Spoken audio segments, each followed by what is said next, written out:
Book 2. Gareth and Lynette.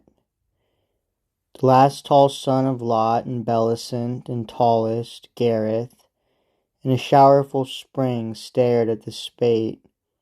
A slender shafted pine lost footing, fell, and so was whirled away.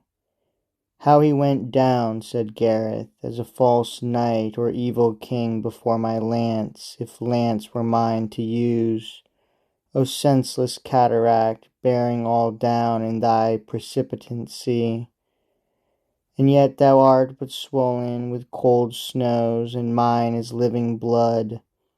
Thou dost his will, the Maker's, and not knowest, and I that know have strength and wit, in my good mother's hall linger with vacillating obedience, prisoned and kept and coaxed and whistled to, since the good mother holds me still a child.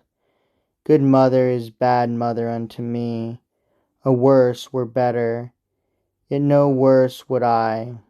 Heaven yield her for it, but in me put force to weary her ears with one continuous prayer, until she let me fly discaged to sweep in ever hiring eagle circles up to the great sun of glory, and thence swoop down upon all things base and dash them dead.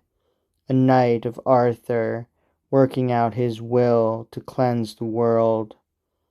Why, Gawain, when he came with Modred hither in the summer time, asked me to tilt with him, the proven knight. Modred for want of worthier was the judge. Then I so shook him in the saddle, he said, Thou hast half prevailed against me, said so he, though Modred biting his thin lips was mute, for he is always sullen, what care I? And Gareth went, and hovering round her chair asked, Mother, though you count me still the child, sweet mother, do you love the child? She laughed. Thou art but a wild goose to question it. Then, mother, and ye love the child, he said, being a goose and rather tame than wild, hear the child's story.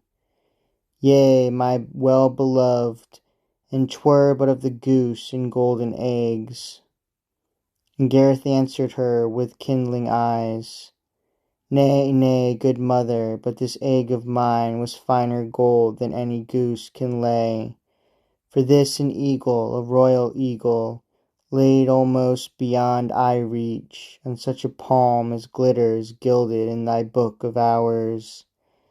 And there was ever haunting round the palm a lusty youth, but poor, who often saw the splendour sparkling from aloft, and thought, and I could climb and lay my hand upon it, then were I wealthier than a leash of kings.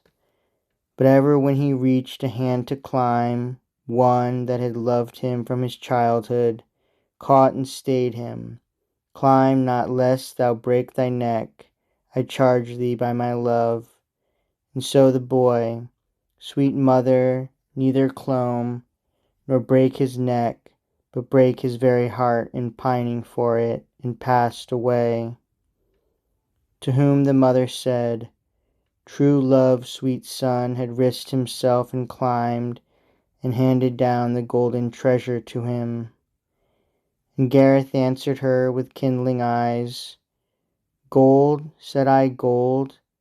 Ay, then, why he or she, or whosoe'er it was, or half the world had ventured, had the thing I spake of been mere gold. But this was all of that true steel, whereof they forged the brand Excalibur, and lightnings played about it in the storm, and all the little fowl were flurried at it, and there were cries and clashings in the nest, that sent him from his senses, let me go. Then Bellicent bemoaned herself and said, Hast thou no pity upon my loneliness? Lo, where thy father Lot beside the hearth lies like a log, and all but smouldered out. For ever since when traitor to the king he fought against him in the Barons' War, and Arthur gave him back his territory, his age has slowly drooped, and now lies there a yet warm corpse, and yet unburyable, no more, nor sees, nor hears, nor speaks, nor knows. And both thy brethren are in Arthur's hall, albeit neither loved with that full love I feel for thee, nor worthy such a love. Stay therefore thou, red berries charm the bird, and thee, mine innocent, the joust, the wars, who never knewest finger ache, nor pang of wrenched or broken limb, and often chance in those brain-stunning shocks and tourney falls, frights to my heart. But stay, follow the deer by these tall firs and our fast-falling burns.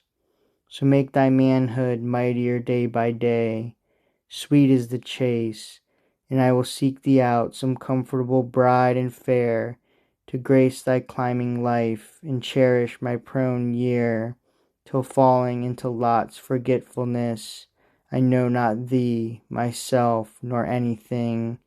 Stay, my best son, ye are yet more boy than man.